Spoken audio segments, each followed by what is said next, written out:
When storms form in the Gulf of Mexico, they form fast. NASA AP Hurricane Harvey intensified overnight, becoming a Category 2 storm as it gathered force over the Gulf of Mexico. The speed at which it developed shocked national forecasters. It happened faster than expected. I was lead forecaster 24 hours ago.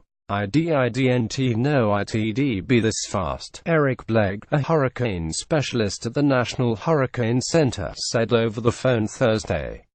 Blake shares the rotating post of lead forecaster with 10 other hurricane experts at the center's Miami, Florida headquarters. Storms in the Gulf are, by nature, fast-forming.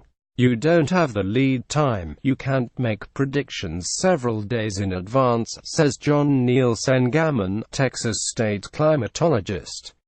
The Gulf of Mexico is so small that when something forms it's only so long before it hits something. But the ingredients for a big storm were lined up. The waters of the Gulf of Mexico have been warmer than average this year, with bathtub-like temperatures breaking heat records all last winter. That could be a contributing factor, Blake says. The hurricane extracts the energy from the ocean, there's fuel there. There was also very little wind shear, says Neil Sengaman. Shear is a meteorological term for wind at different heights that are moving in different directions. A hurricane extends all the way from sea surface to about 10 miles above the surface, Neil Sengaman says. If the wind up top is blowing at a different direction from the bottom, i.e., there is more wind shear, it is hard for a storm to organize itself and develop into a cohesive, and therefore more destructive, formation. If the wind shear is low, meaning the direction of the wind is more uniform from top to bottom, a strong storm can coalesce much faster. But sometimes all these conditions are there and still don't cause this to happen, Blake says. There is no explanation yet for why the storm developed as fast as it did, he says. For now, Blake and his colleagues will be watching the storm around the clock, and trying to get details about its severity out to the public. It's busy, it's exciting, it's scary. It's something like a newsroom when a big story is happening, I imagine, Blake says.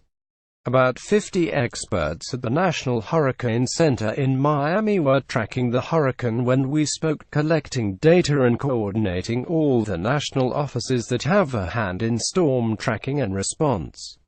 It's a fast-moving job. We're going to have aircraft in there continuously, and well-monitored temperature, wind, pressure. Well featured into the models.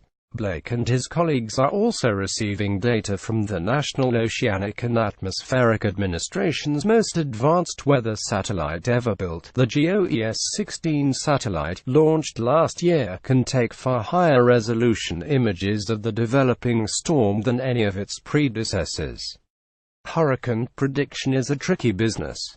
But with more detailed information from the new satellite, Blake and other officials can more accurately warn the public about where and how destructive Hurricane Harvey will be.